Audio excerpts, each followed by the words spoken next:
much because my CEO, my boss, has a marketing background. Prove me completely wrong. My similar person at Planoly, she was.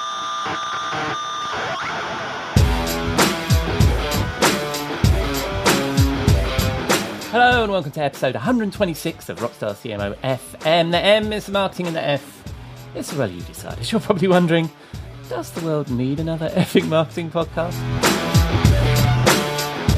I'm your host, Ian Truscott. I'm no rockstar, but I've picked up a thing or two over the last 20 years on my tour from techie to CMO and trusted advisor, and each week I chat to the true rock stars, my fabulous guests and chums, and share with you some marketing street knowledge that I hope will inspire your inner rockstar. Come say hello. We are Rockstar CMO on Twitter and LinkedIn, and proud members of the Marketing Podcast Network. This episode was recorded on Friday the 5th of August 2022. Thanks for joining us. Hope you've had a good week and you are well, safe and staying as sane as you feel you need to be. On this week's episode, Jeff Clark is back in the marketing studio. I go backstage with CEO of both Loomly and Sendible, Katelyn Sorensen, and we wind down the week in the Rockstar CMO virtual bar with Robert Rose for a cocktail and a marketing thought.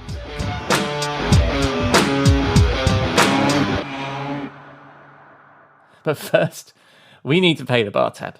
I'll be back in a moment. We'll be right back after this word. We'll be right back After this word. You may know you're listening to this show along the Marketing Podcast Network, but did you know there are other great shows on MPN to help your business?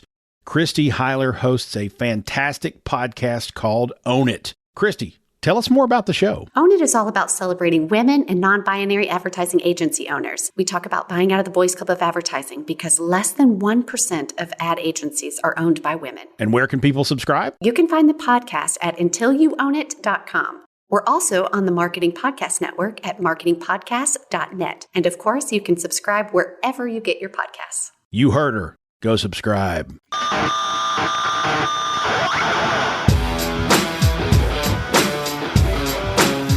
On to our first segment, the Marketing Studio with Jeff Clark. Jeff is a sought-after advisor, an experienced marketing leader, and former Forrester Serious Decisions Research Director. This week, we talk about talent. Welcome back, Jeff, to the Rockstar CMO Studio with Jeff Clark. At least I know I'm in the right place. Your name is if you said the studio with Robert Rose, I would be like, whoa, I'm in the wrong. I'm in the wrong studio. He's downstairs in the bar. Awesome. Well, we'll go say hi when we're done. How are you, mate? Good. All right. Good. Jolly good. And of course, we got to start with the weather. How is the weather in It's Massachusetts? hot. It is in our little happy valley. I think we're going to get up to 97, 98 degrees Fahrenheit. Yes. And you can do the conversions into Celsius if you like for the audience, but it's just hot. Hot. And it's very humid, which certainly doesn't help. Yes, and the humid northeast summer. Absolutely. Yeah. So we're having similar. We're a little cooler, but we're having one of those grey, humid days that was quite oppressive, and you're kind of waiting for the storm, but we've got no storms coming, so I don't know. Anyway, we're not just here to talk about the weather. We've provided an important public service there. But today, I understand we are going to be talking about marketing education. Yes. And, you've been looking at a study by the World Federation of Advertisers, the WFA. Yeah. And a study sponsored by MediaSense, who have no affiliation with the show. Yes, we're doing this purely as a public service. We don't have an axe to grind or anything to sell right now. Right now, at least.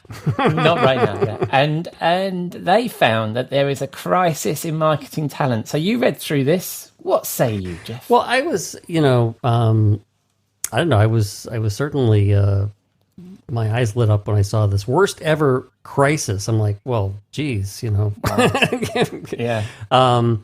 But it was interesting, and they, it was a pretty broad ranged survey. Serving people that advertise agencies, ad tech companies, media. So it was covering the whole gamut of not just people who are like in positions like we had where we're actually marketing stuff, but all the agencies and the media that that we're using, and it just like, it's like 2/3 believe that there's a talent scarcity that is a major blocker to growth. And of course, growth would be for the businesses, not for marketing specifically. And almost half said, 40% said this is the worst ever crisis. So again, that's what kind of opened up the eyes.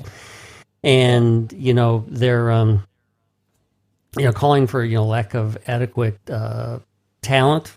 So people are moving to other lines of work, and this was in the United States. It was like 74% said that there's this lack of talent.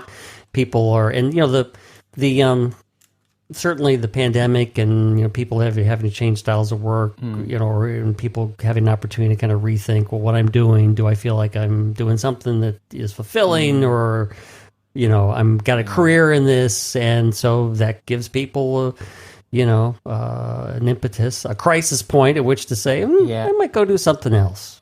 Well, I mean, it's been described as a great resignation, hasn't it? But it isn't really, is it? It's a great move, and some people are leaving the workforce altogether, right? Yeah. And I should have pointed out, actually, the article that we're referring to is from the medialeader.com. Yes. And it's called Poor Training, No Purpose, Why Marketing Faces the Worst Ever Talent Crisis.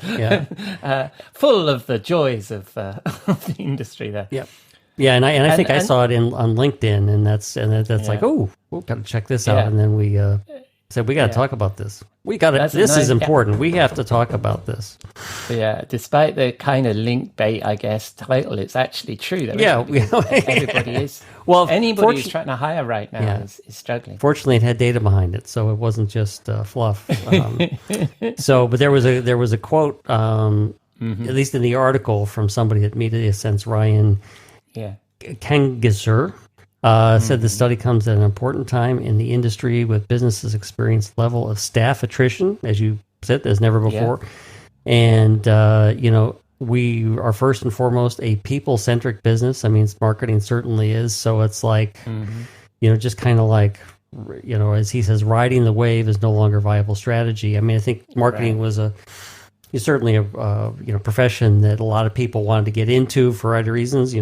We certainly talked about our paths into marketing. A lot of people come from different disciplines. If you got good communication skills, or you know a lot about the product and the industry within the business you're in, and then they move you into marketing, so you can leverage that. And if we don't find it a very fulfilling place to be, we'll go do something else. So do you think it's a particular issue in marketing, and why is that? I mean, I know that if you're in a business right now, trying to hire is difficult, despite the fact that I'm reading about layoffs in various large organizations like Oracle. It's still very hard to hire marketing talent. So why is that?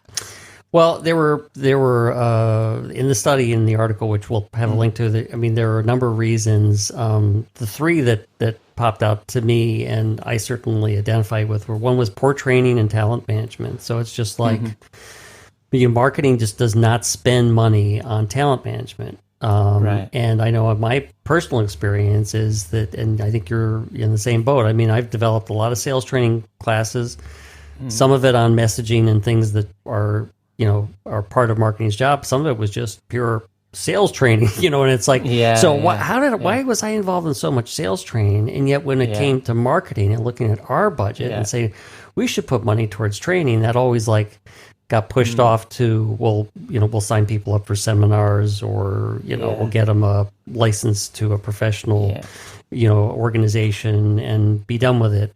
So I think that's definitely a big one.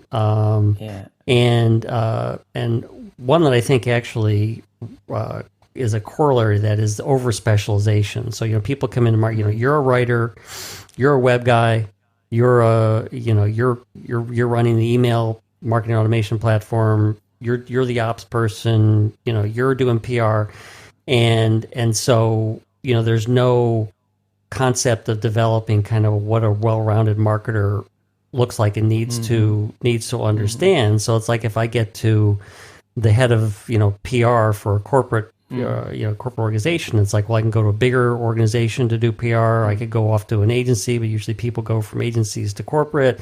So do I get to a point where, I really haven't learned enough to be the CMO, and I've been pigeonholed, and people look at my resume and say, "Oh, yeah, PR, okay, so you must be a PR person, right?" It's well, I want to be more. I was fortunate enough that I started in like marketing communications and kind of moved into, a little bit of events. Then I moved into product marketing, and then I moved kind of back, So I ended up in my career, moving around to a number of different spots, so that as I got to be more at the executive level, it's like I had a breadth of experience. So that got me past that over specialization. I think this is an interesting point actually, because currently I'm the CMO of a group of companies. And so what I want to do is to bring the people together so that we can create specialisms, so that people can find their, because marketing is such a lovely broad church, isn't it? You can be, if content marketing is your passion or PR is your passion, you can explore those. But I think this is an interesting counterpoint, which is that then you might be defining yourself as one thing for the rest of your marketing career, which is a problem. But also that, I think experience in a smaller business is probably the best. This is just reasons, isn't it? We should be getting on to how we solve the problem in the future. But I think it's really interesting because I've done some consulting over the last few years, and sometimes it's really exciting to be working with a smaller business because you're doing everything. Right? So you're not doing that over specialism. All right, so we got there that you were saying the reasons, and this came out in the report, right? Yeah, there's one other reason I think that's worth pulling out, and it was lack of purpose. Right. Which I think shows the importance of the marketing leaders focusing on building good strategy and planning and then implementing planning. Because if I don't understand, so let's say I'm running digital, marketing, and I'm on the website of that. And so if I don't understand what my role is in the broader scope of what marketing is kind of do, then I may not only, I can't put what I'm doing in perspective, but when I try to see how I'm going to grow in my career, I can't start thinking about, now that I've mastered, this aspect of digital marketing, I can go on to other aspects of digital, or I can branch out to, some other part of the org, and I think that's the talent management problem, is like, how do I get from the role that I'm passionate about today to what I might be passionate about, 5 years from now? Yeah. And the stats are quite big, aren't they? That poor training in talent management, 76% of people said about that. Yeah. And this lack of purpose, 68%. Do you think that's a lack of purpose for the marketing team in general? Because we've talked about this quite a lot, where, as a marketer, you're kind of on this sort of hamster wheel of doing stuff. Yeah. But but the marketing team have somehow got disconnected with the purpose of the business, i.e. growth, revenue, those kinds of things. And the further down, I guess, you are in the marketing organization, the further away you are from the purpose. From that, Is that? Do you think that's the absolutely? Key there? Because I think that so as we've said before, it's like your planning is based on what your marketing strategy is. Your marketing strategy is based on the role marketing has in the business strategy. So everybody in an organization really should understand, those three levels and what their role is in that. I mean, it's just, it's kind of like, it's like if you're a foot soldier in an army, and it's like, you want to know why. So why are we, I don't know, why are we trying to boot the Russians out? I don't remember, Sorry if I offended any Russians. I understand that. So, I mean, I touched on it a little bit there, and I was a bit naughty because we were expressing the problem and the reasons for the problem. But what is it that we can actually do about that as marketing leaders? Well, I think this is, it's like, you almost take any of the items we said and say, okay, well, now it's time to actually do something about that. So let's invest more in talent management. And and again, it's thinking back through my career, and it's like, there were probably some times when the head of marketing was working with HR to, put together some sort of talent management program, but there was never any budget associated with that. And there was never, there may have been some rigor put to it, but a lot of it just, it fell frankly just fell flat. So I think one is investing budget, and as I was kind of thinking about that from a budget standpoint, is that when I was at Forrester Series Decisions, I mean, we used to do budget benchmarks for clients all the time, and it's like usually like 45% of your budget of the total marketing budget is spent on staff, 45% spent on programs, and then kind of 5% each for outsourcing services and technology. And that's wicked general, and obviously the size of the organization, the industry, and those vary. But it's like, so gosh, we're spending almost half of our money on the staff, and if we're not going to spend money on actually making sure that they are getting the education we want or that they need to help correct for this problem, then that's really very short-sighted. So step me through what you think is in scope for talent management for a marketing team. So we talked about development and education, right? So what else do we need to invest in here? Is it putting together the sort of HR structures that one needs for your people? I don't know. I don't want to get into my opinions about HR, so I'll just leave that one aside. But I mean, they certainly can be a valuable assistant, but a problem is HR doesn't know marketing, and I mean, in most cases, HR doesn't really understand much about most of the functions. But when you think about, and again, a lot of marketers are exposed to sales enablement because oftentimes we're creating content for that. So if you just think about sales enablement, it's like, okay, you've got salespeople at different levels. You've got some people who are account management, some people who are new business development. There's different types of skills for those. There's whether it's sales methodologies, whether it's the process, and so you're looking at the organization and you're saying, not only how can we make the whole organization more effective, but how can we make sure people in those roles are effective? And so I think, you just need to provide the same sort of perspective for marketing and say, I need to put some budget to this. And I think,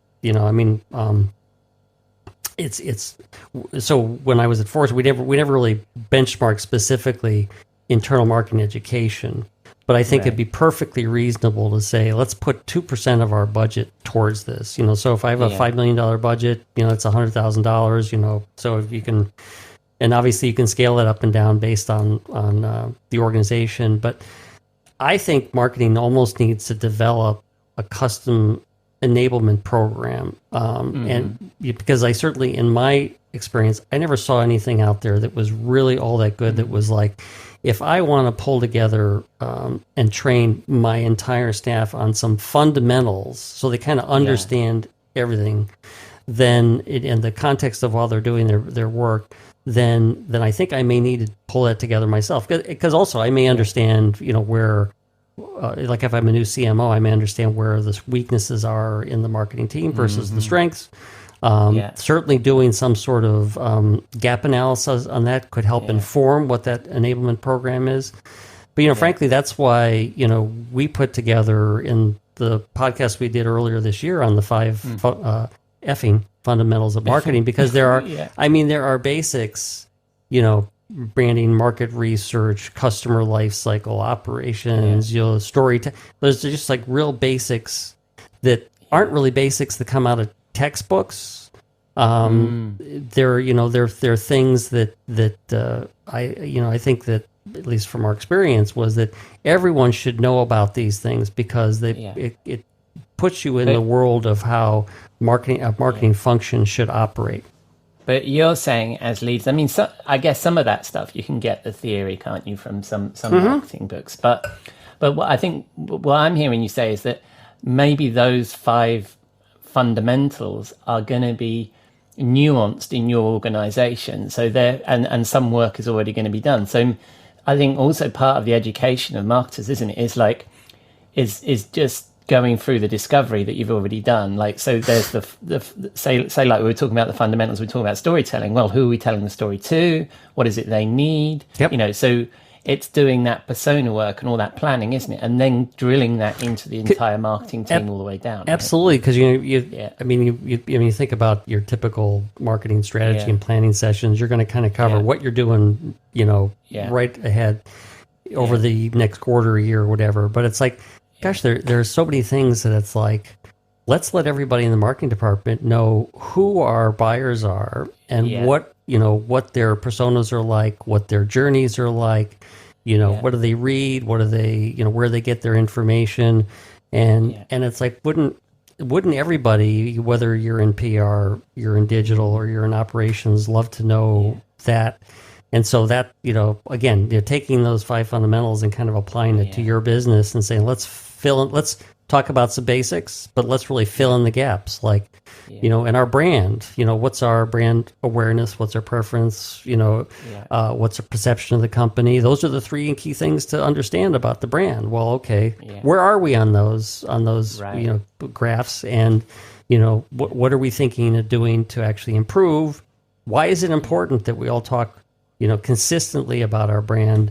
And then, then the web developer's not going off and putting up web pages that are like totally, totally against the brand. So the advice here is to develop these customer enablement programs probably based on best practice and the 5 effing marketing fundamentals, right? But I also find that, from my experience, like the way that I met Robert, who's on the show, is I don't know how many years ago, quite a long time ago. We were introducing content marketing into the marketing group that I ran when we worked together and I was at SDR. And it's great to get somebody external in, isn't it, to help with these things, right? And it gets people thinking. I think that is, it's important to bring somebody in internally, unless you have somebody whose job is enablement. Actually, there was a company, when I worked at Kronos, we had a very strong enablement team that would do enablement in a variety of areas. They mostly sales, but that is a rarity. And so oftentimes, bringing somebody in from the outside is they're the third party. They're not somebody who other people report to. So you get rid of some of the personal, dynamic issues. And as long as they can help you develop that education, again, accustomed to what you feel that you need, and then they deliver it, whether it's online, in sessions, live sessions, whatever it is. I think that's the way to execute on this. And I think this is a kind of coming up with that program is a topic that we should come back to in the future.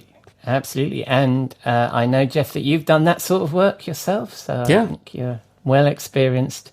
Should anybody want to do something like this, maybe give Jeff a shout. Yes. All right. So that's excellent. So we've gone through that report. I'll include a link to it in the show notes and some of the reasons why and what it is we need to do about this dearth of talent we have in marketing right now. And the last agenda item, obviously, is you need to select a song, Jeff. What have we got this week? That is true.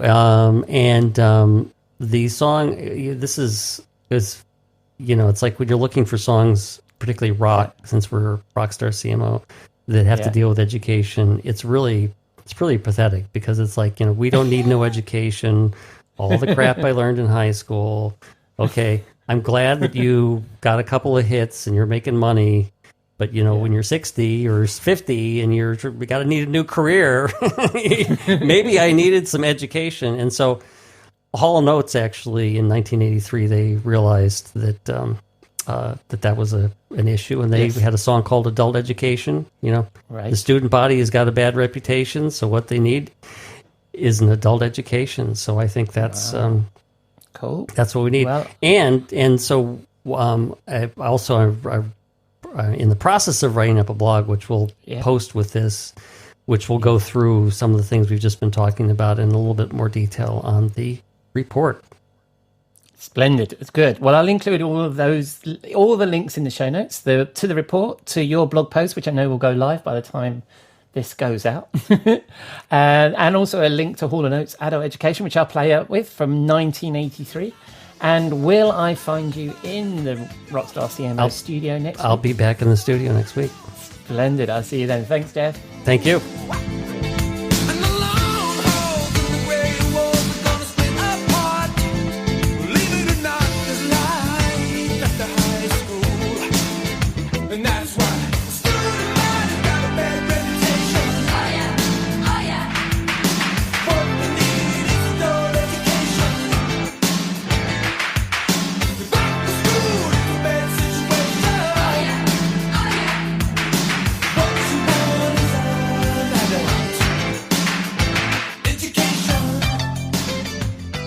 Thank you, Jeff. And we continue to be firmly stuck in the 80s groove there with some Hall & Oates and Adult Education from 1983. I can't say I was that familiar with that one. But anyway, you can read more of Jeff's thoughts on this topic on rockstarcmo.com. Just click on Street Knowledge. And if you have any thoughts on what we discuss or even the music, you can contact us through the website. And of course, I'll include all the links in the show notes.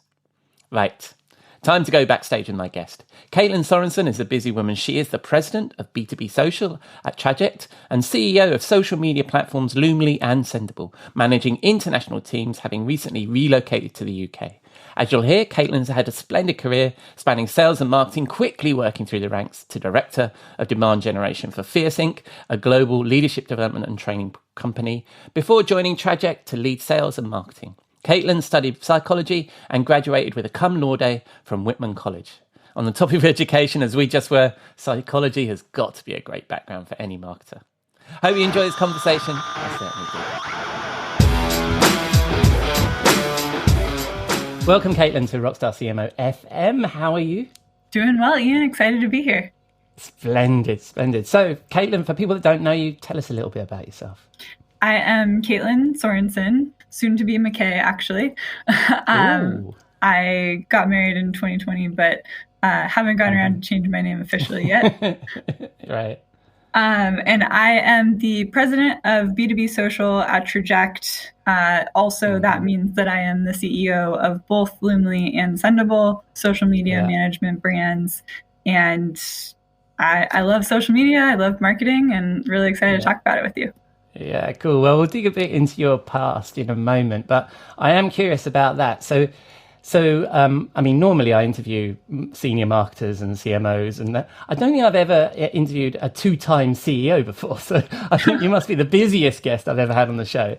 So you're the CEO of both of those companies. Tell us a bit about what Loomly and Sendible do. Yeah, part of what makes that work is that they do very similar core functions. So they're both social media management solutions, helping marketers and agencies manage social media across all of their different channels and platforms. They help provide a platform agnostic workflow so that you are able to plan, schedule, manage, and measure your social media efforts. What makes them kind of different is they have slightly different workflows that work for slightly different customers. So Sendible is a little bit more focused on agencies. Loomly is a little bit more focused on internal marketing teams for brands. Right. So they both basically help you automate your social media presence and how you publish content to social. Is that correct? Yeah, we try to stay away from the word automation because wow, cool, love it. It's still very important for the content to be authentic, for it to be unique, and you want to make sure that you're building and engaging with your audience in the right way. But we do streamline that process. I love it, because I think that, we're going to talk about the Rockstar CMO swimming pool in a moment. And I think that automation has been chucked in a few times. So I apologize for using that word, but basically helps you orchestrate. Is that the right word? Your social media presence. And is it mainly, larger organizations, B2B, B2C, or what's your main, kind of customer base? The Loomly and Sendible customers are by and large B2B. So everything, and a lot of that is actually B2B2B in agencies who serve businesses. So everything from travel, airplanes, airlines is the word that I was looking for, and to fitness studios and everything in between.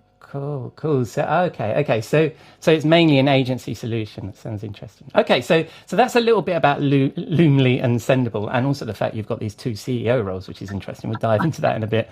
And also, it is my job to stalk you a little bit before we have a conversation. I call it research.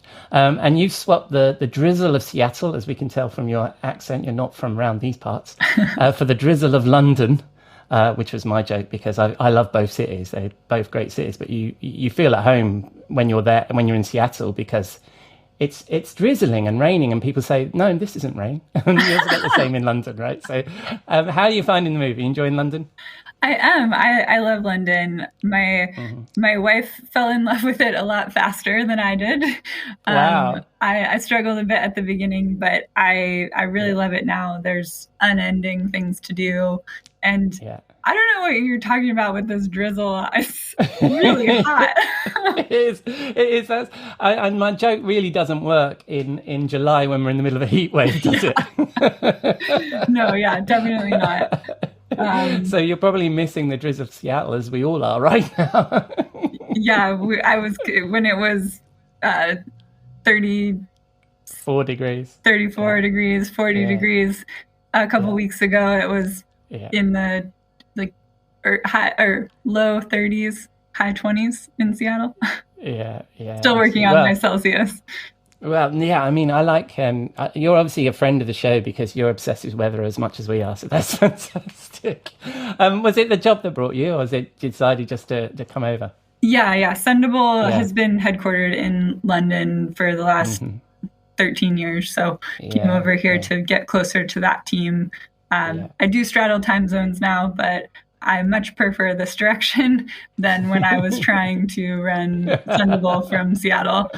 I'm with you. I was once running a team where I had West Coast, East Coast, and Central Europe, Amsterdam, and it was much easier once I'd moved to New York than when I was trying to do it from London, right? So it's like, and then people who are on the West Coast seem to not need to sleep because they don't mind getting up at 7 a.m. doing a meeting. I'm not that guy.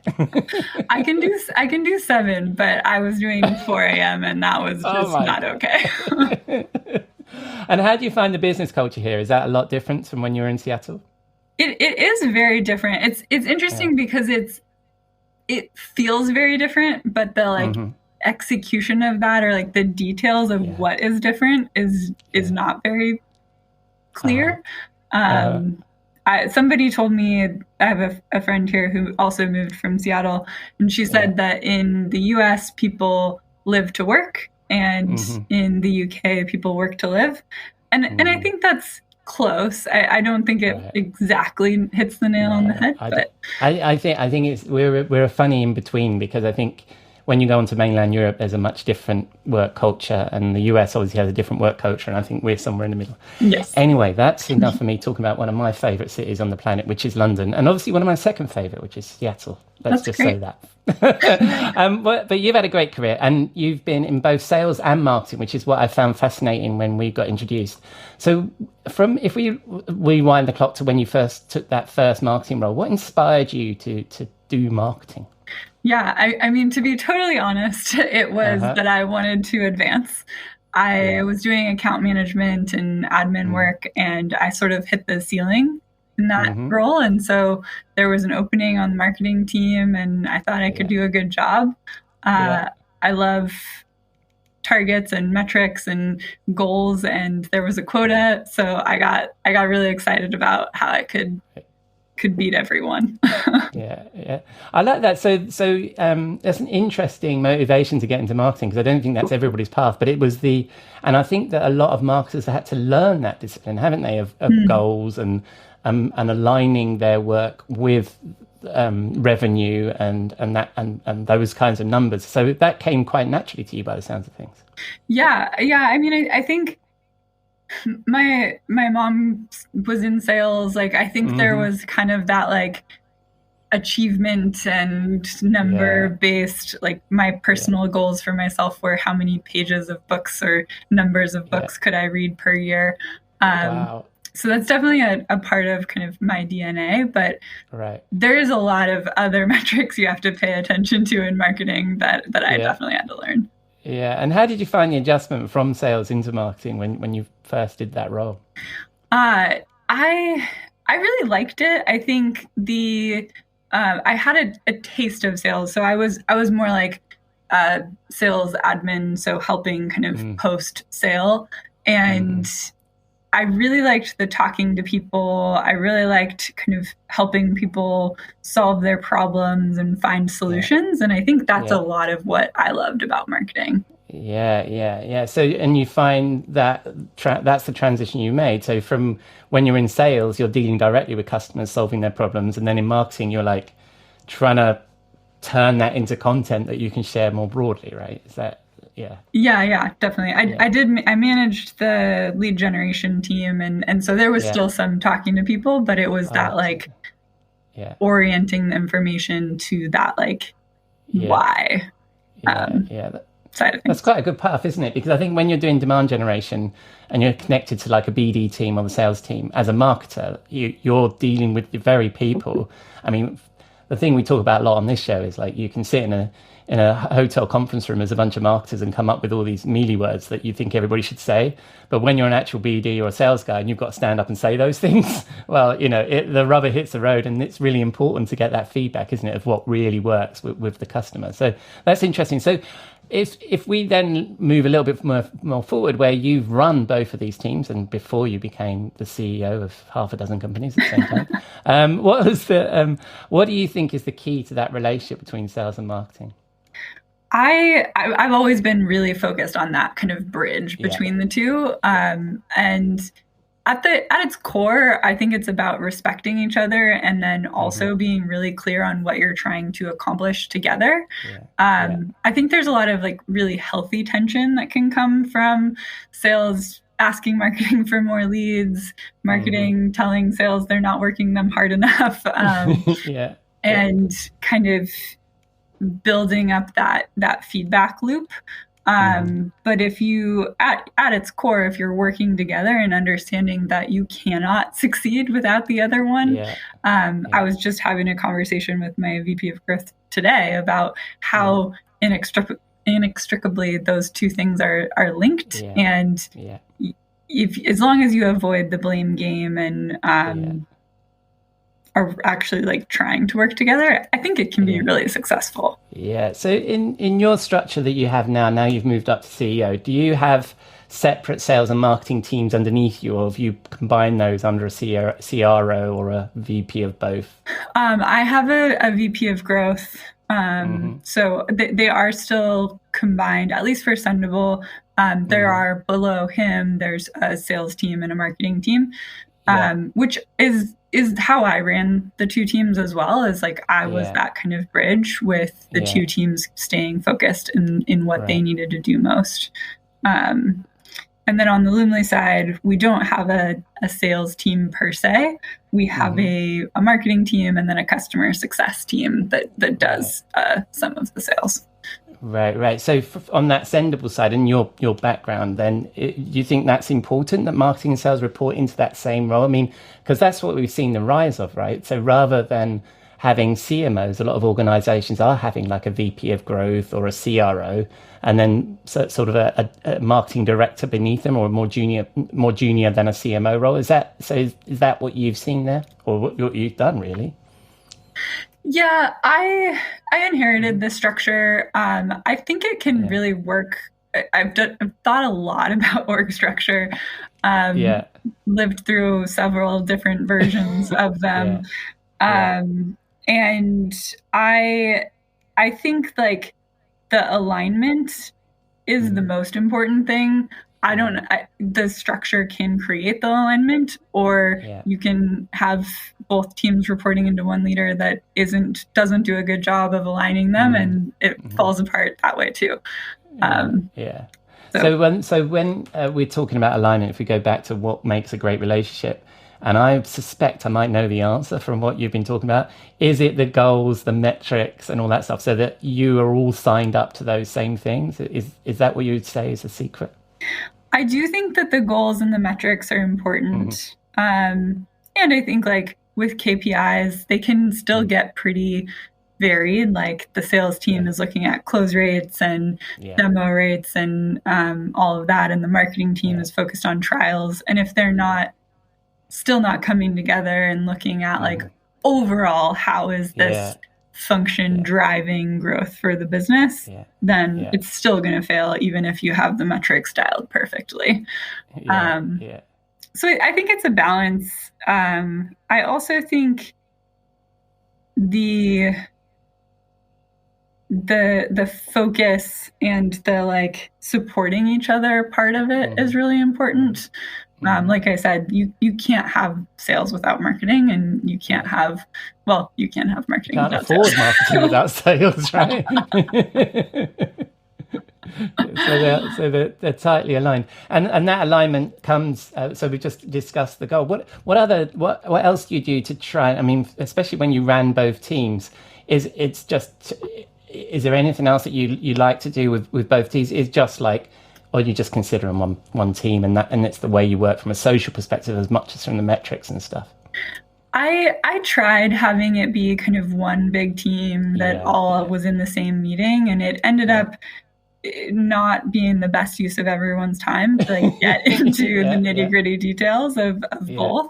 I think some overlap is important, and now like marketing members attend the sales meetings and vice versa. But I think it's about having really strong communication, building really clear processes, and then creating that feedback loop so that they're listening to each other and learning from each other. There's a little bit of that tension, and ultimately the process kind of makes it work. Yeah. And I imagine if you've christened that person at the top as head of growth, it makes it very clear what everybody needs to be focused on, right? Which is growth. Yes. Which I think sometimes, weirdly enough, gets forgotten in some corners of marketing, because that's, I think, what everybody needs to be focused on, isn't it? What is the core objective of the organization? It's normally growth, isn't it? Or keeping customers. It's one of the two. Yeah, we talk about it as revenue and then driving customer value. So I think that part is also gets forgotten a lot. It's sometimes people get too focused on the numbers and aren't thinking about how can we actually support people and really solve their problems. Yeah, that customer marketing part of it and keeping people on board. Yeah, especially in a SaaS business, right? You've got to keep those people engaged. Yeah. So that was your, so that's excellent. So we talked about how you've got inspired into marketing and how sales and marketing work together under your organization, and some of the hints and tips there. But I think you might be you're definitely the first CEO I've spoken to on this show that's made that move from marketing to becoming a CEO. And I've heard a lot of discussion about it. It's a rare path. It's hard for marketers to become CEOs. It's not often the CMO becomes a CEO. It's usually the head of sales, the head of operations, or something like that. So what's your advice there if a marketer is during their career and they're thinking, I want the top job one day? What would you recommend? Yeah, it's interesting that you haven't heard that path very much, because my CEO, my boss, has a marketing You're going to prove me completely wrong. Right? My similar person at Planoly, she has a marketing background. So I actually think marketers are poised to really do a great job. I think we have to interact with all of the different departments. We lead a lot of cross departmental projects. We have a huge responsibility of growing the business. We can point to exact metrics of why we were the ones that had that impact. And the other thing, I did a little bit of Googling before this, but marketing is one of the top positions that are departments that has the highest turnover.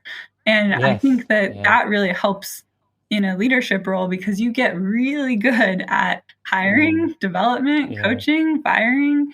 And that's really important in a leadership position. That's true. That's a really interesting perspective, because the way I'd seen it or heard it was that really, because the CMO has such a short tenure, and also the marketing isn't taken as seriously as a commercial entity within an organization. So it tends to be that the more hard-hitting, numbers-oriented, commercial-oriented VP of sales is more likely to make that leap. But I think from talking to you, it sounds like you had that mindset already, right? So you were already looking at the numbers and the metrics. And I think that's what you need to do. You need to have that good conversation with the CFO, right? Yeah, definitely. And I think as far as advice, my biggest advice to anyone who wants to advance in their career is to have really aggressive targets and crush them. Be able to really tell that story and communicate that you are crushing them. volunteering for visible and really important projects, also crushing them, and then telling the person who you report to, who you work with, like making sure that everyone knows what you want. Because if you say like, hey, I want to be the CEO, how do I get there? And then you prove time and time again that you can crush it. They'd be stupid to turn you down. I'm reminded here because I'm a regular guest, Robert Rose, who's on the show, and he used a quote I think he got from an old boss, which is that it's not what you do, it's what people think you do, right? So you need to be, the weird thing about us marketers is we need to be marketing, right? We need to be making it very clear that all this crushing it, and I'm waving my fingers up in the air, all this crushing it is happening, right? So that's fantastic. Thank you very much for your insight there, Katelyn. I'm going to move to our final question. We have a regular feature on Rockstar CMO called the Rockstar CMO Swim Pool, our portal to marketing hell for all the overhyped trends, BS and snake oil from this marketing industry we love. What would you like to see chucked into our swim pool? Well, I know a lot of people say the metaverse, and I think that's a hard one to ignore. But I did think pretty hard about what could be a unique a unique idea. And the thing that I would probably toss in, and maybe it's a little bit past its prime anyways, but is voice search. That's supposed to be the next big thing. I know. It's dead on arrival. Well, so is the metaverse, really. Right. Yeah, that's true. I think voice search has its place in the car, in the kitchen. But as far as like impact and like advertising and how you're getting in front of people, I don't think that it's gonna be the thing that it's funny because I used voice search as an example for why I think branding is going to be really important, because I think when you're doing voice search you're going to need to ask for brands, and so Nike is going to want you to ask for Nike sneakers, not just sneakers. But I think it's really interesting because it's one of those things that people have been talking about for so long and it hasn't quite caught, right? And so how long do you leave it for before the next big thing is not going to be the next big thing? I think that's perfect. I feel like we're going to jump past voice, and it's going to be video search and image search and all of that. Well, it'll just know what we need and just bring it to the house. Yes, exactly. I mean, we're getting there with those reminder buttons. That's absolutely true. All right. Well, thank you very much, Katelyn. And when people spin the dial on the interwebs and they want to speak to you, where are they going to find you? You can find me on LinkedIn. You can reach out at sendible.com or loomly.com, and I'm excited to hear from you. Great conversation. Thank you very much for your time. I will, of course, include all those links in the show notes, and I look forward to speaking to you again. Wonderful. Thanks. Bye-bye. Bye.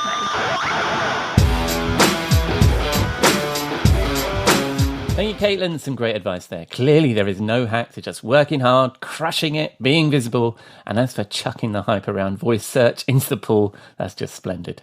Let me know what you think, and please reach out to Katelyn and say hello if any of that resonated with you. Right, it's Friday evening. Time to wind down in the Rockstar CMO virtual bar, where we'll find my friend and content marketing guru, Robert Rose, chief troublemaker at the Content Advisory, for a cocktail and a marketing thought.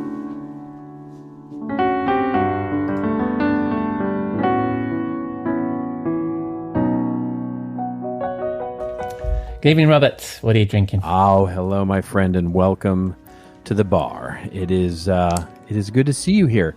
It is an end of the week. Is it still blistering hot where you are? It's reasonably warm. No, we're now dry, which we aren't often dry. But so the weather is fairly temperate, especially compared to where you are. All right. But we're having a very serious dry spell at the moment. So well, okay. Well, let's remedy that then. Because if there's something about Southern California that is true, is the serious dry spell. Yes. And so the cocktail that we have tonight. So it was either last show or the show before, I forget, that we talked about ranch water. Yes. And the wonderful drink that it is. And so because it has been so dry and because it has been so similar in heat here in Yes. as we begin the month of August here in Southern California. I thought for the virtual bar this week we would bring in it's actually, there's lots of puns here, I suppose. It's a sparkling rosé cocktail. And so read into that with what you want. But it's really quite a simple cocktail. It starts with tequila, of course. And it is very similar to the ranch water that we had before. But there is a little bit of a difference here, which is, so this is normally the time of year when we do a lot of barbecuing. And so it starts with tequila, of course, and then we add a little bit of lime juice, and then we add the sparkling mineral water, which, if listeners may remember, the requirement of ranch water was this specific sparkling water called Topo Chico, which is a Mexican mineral water, and it's got a lot of mineralities to it, so it's got a specific taste to it. We would recommend the Topo Chico again here for your sparkling water. And then the sort of piece de resistance, as it were, is to, when we do barbecuing, we grill, here anyway, I have always grown up with grilling peaches because it is peach season. And so we grill half peaches. And so if you muddle these half grilled peaches, you get this love, and then you put that into the drink, you get this lovely smoky sweet taste to go along with the lime and the tequila and everything, and it's just a spectacular cocktail. That sounds delicious. Well, I shall again attempt to make your cocktail using just the ingredients of my desktop bar. So I'm going to start off with, I think what we have agreed on several shows is the most... Is it a light tequila you're putting in there? It is a reposado, typically, with what I'm using here, because it's just a little lighter than the añejo and doesn't have quite the strong sort of barrel taste of the aged añejo. So I'm using a reposado, but you could definitely use a silver or blanco tequila if you prefer. Right. So can you use Hendrick's gin? Well, yes, as we've discussed before, the most English of tequilas, yes. You could use Hendrick's gin for this, yes. I've opened my gin before I put my ice in my glass. I'm assuming we're going to put ice in there, right? A bit of that lovely Hendrick's Reposado gin. And then you were muddling some things, weren't you? Some of that. That is correct, yes. Because this is a great barbecue drink, yes. Yeah. I love the name of that water. But I am going to go with, as well, I think we've agreed, is that the lovely people at Fever Tree do my muddling for me. So I'm going to use their muddled formula of, and it also includes the most English of peaches. We call them cucumbers. Ah, yes. And so the lovely people at Fever Tree have muddled some cucumber into some tonic water. I will say we don't put peaches on sandwiches, but unlike the English. I'm going to give this a try. Do we put peaches on sandwiches? No, you put cucumbers on sandwiches, yes. That's true, we do. Good point. This is delicious. It's very refreshing. Yes, and it is. I'm feeling the dryness disappear. I can think you would. Fabulous choice. And what are we calling that? We're calling that the sparkling rosé cocktail. I mean, that's delicious. And it's the peaches that makes it a little bit of a hint of smoke and a little bit of a more rosé type of thing. But yeah, that's what I decided to call it. Nice. I'm not getting all of those flavors, but I guess something went wrong in my mix. But it may have something to do with the ingredients. We're not quite sure. In any case, I could drink one of these every week. Cheers to you, Robert. Cheers. Thank you very much. And where are we going to go and drink these? I think I was thinking about this literally as I was cooking out this last weekend and barbecuing. And so I think I'm going to have you over to my house. Lovely. Because, it like I said, it's dry, but it has cooled a little bit enough that the evenings here is, they always say in the desert that you get the big temperature fluctuations, and this is the time of year that you really do get it. Sort of, we typically get it in September, but it seems to be a little earlier this year, where it's just unbearably hot during the day. But in the evening, around 6, 7, 8, it just is gorgeous. It's just absolutely beautiful. The temperature comes down, the ocean breeze comes back, and so we'll sit out on my backyard and we'll do a little barbecuing, and we'll enjoy some of these rosé cocktails. That sounds perfect. I've been out your way in later than this, in September time, and you're right, the evenings are just beautiful. And so, I mean, we're around at your place, and I guess it's not going to be long before the conversation strays to marketing. What are we going to be talking about this week? Well, I'm what's on my mind of late is inspiration. And it was interesting because about a week and a half ago, someone sent me a long article, a link to a long article, and I was really struck by it because in it was written by a content marketing practitioner, and he was really sort of lamenting the whole state of content marketing and thought leadership in the world today, and his primary complaint was really the increasing uselessness of content platforms where you might put your content, like Medium or Twitter or LinkedIn, or even some of the trade publications that you might try and get, your article on external publication places. And because he was pointing to sort of this algorithmically driven content marketing display as the culprit here of what was really driving down his inspiration, because he mentioned things like, he goes to a publication or a social media site or like Medium or something like that and sees like, 6 easy steps to solve X problems. And immediately he knows that that's a content marketing article, right? And he knows that even if he's interested in the topic, he clicks on it, he knows at some point somebody's going to try and sell him something. And so he's become sort of blunted to this whole idea and a bit cynical about where the state of content marketing is, and wondered aloud in the article that the content marketing may be dying as a result of this. There's just so much, it's sort of the classic marketers ruin everything, right? And so there's so much content marketing going on now that you really can't escape it, even if you try and go get educated on some of these platforms.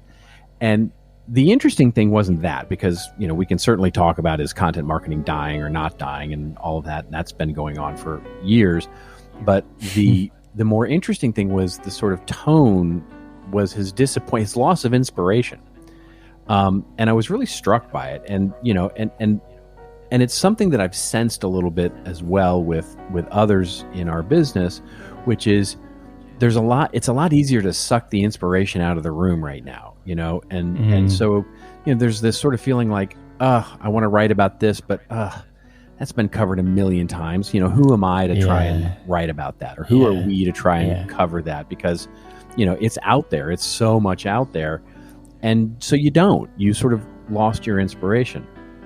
And it's really got me thinking about inspiration in general. Because when we think about inspiration, we think about that amazing burst of energy. It comes from this amazing supernatural place. It propels us forward, et cetera, et cetera. We jump in with both feet. We love this. And the interesting thing is that when we lose inspiration, what I observe is that we don't lose inspiration. Basically, inspiration loses us. In other words, it's different than motivation, right? So we often conflate these ideas of inspiration and motivation, but it's not. They're very different. The word itself is obviously different. The word inspiration means literally breath of the divine. But the most interesting thing to me is that when we lose motivation, we lose our confidence in the usefulness of the task that we're performing.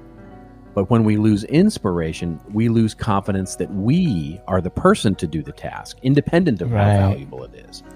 So we lose basically ourselves. And that's what is so, disappointing to me. But here's the irony of the whole thing. I end up thinking about this. I end up writing about it. I end up, really putting a lot of thought into it. His article actually inspired me. Wow. And that's what I think is so wonderful is that we can often, inspiration can lose us, but then you can find it again.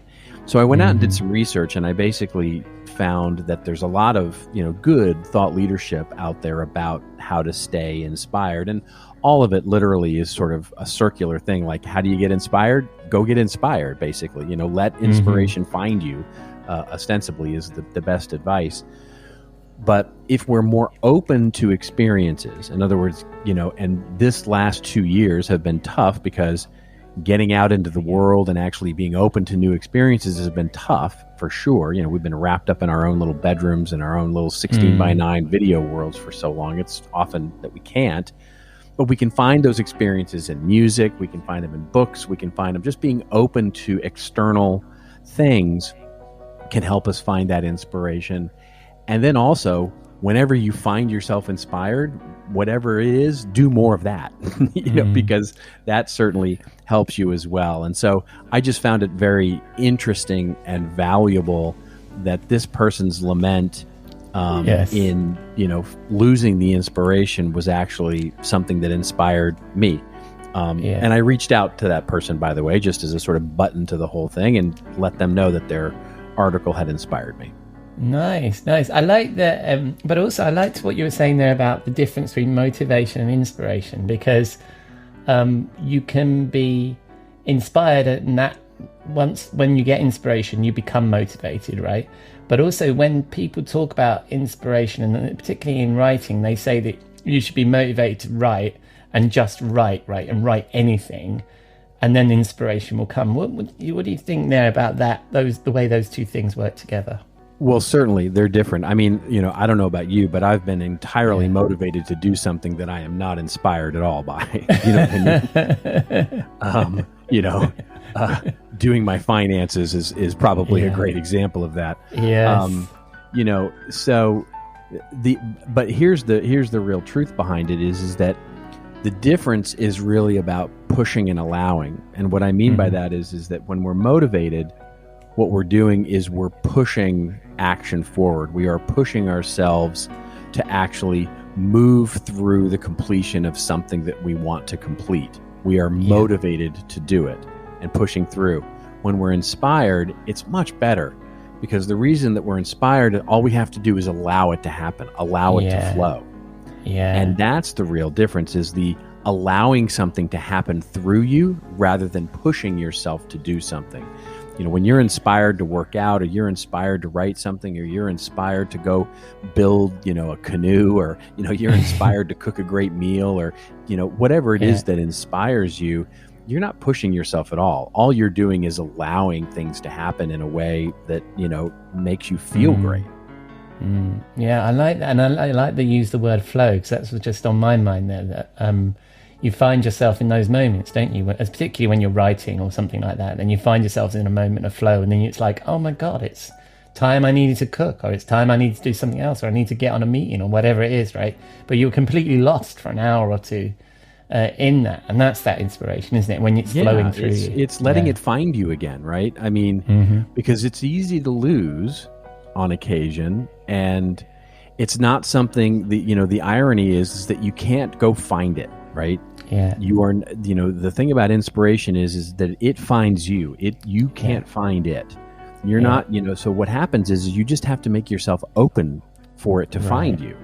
Right. And that may come in listening to your favorite inspirational record. It may come from just getting outside and letting nature take its course. It may be in spending time with people that you love. It may, whatever those things are that make you open to experiences in life, that's when inspiration can find you. And when it finds you, then celebrate it, notice it, prioritize it, and let it happen. Yeah, and live in that moment.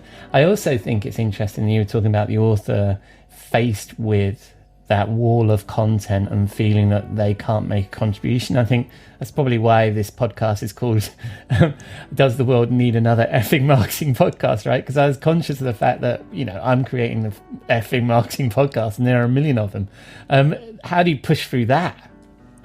Well, you have to recognize, just as the irony is the fact that this person's post ultimately was nothing other than, this person really offered no solutions. You know what I mean? It wasn't this was some differentiated blog post. They were simply bitching about the fact that they, that Medium and the algorithmic, their advice, they did have advice, this person, which was, as content marketers, we need to be more thoughtful and we need to be more careful about but that's naive advice ultimately, in a world where the algorithms they're certainly not going away, and they're certainly not getting any easier to pierce, and the noise that is only going to get worse. It's not going to get better.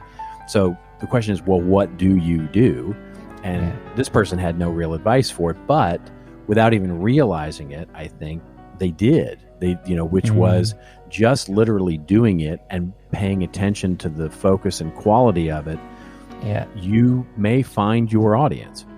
So you're right. The world doesn't need another effing marketing podcast, but it probably needs this one.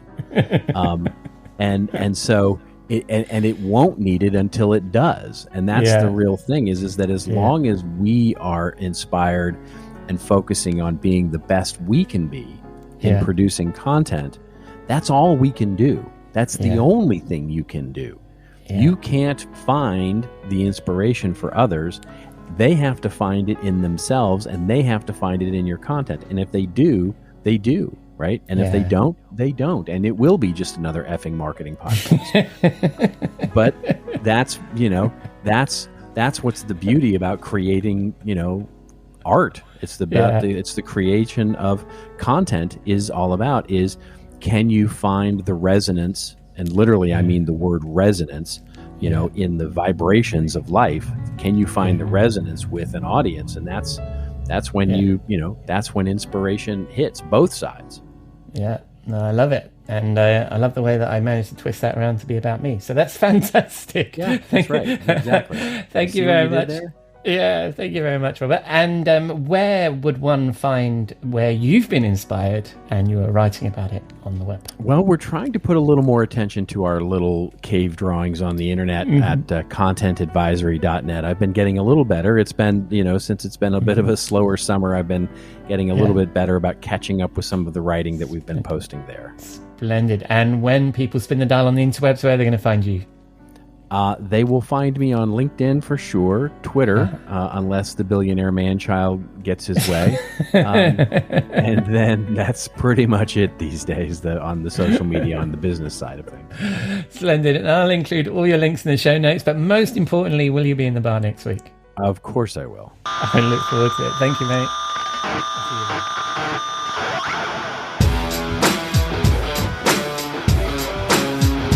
Thank you, Robert. Inspiring words about inspiration. Fantastic. So that's a wrap on episode 126 of the Rockstar CMO effing marketing podcast. I've been your host, Ian Truscott. Thanks again to Katelyn, Jeff and Robert for sharing their insight. Please say hello to them. I'll include all their links in the show notes, which you can find on your favourite podcast app or at rockstarcmo.com, where you can also find all our previous episodes.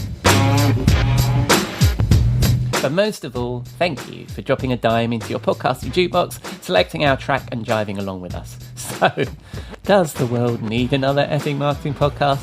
Let us know on the socials. Or please drop a rating or review in your favourite podcast app. Or just keep listening. I'm glad you're here. Next week, Jeff is back in the marketing studio. I go backstage with Joyce Young, head of marketing, Surat Technologies. And as you heard, Robert will be back in the Rockstar CMO virtual bar. Until then, have a great week. Hope you'll again join us here next week on Rockstar CMO FM.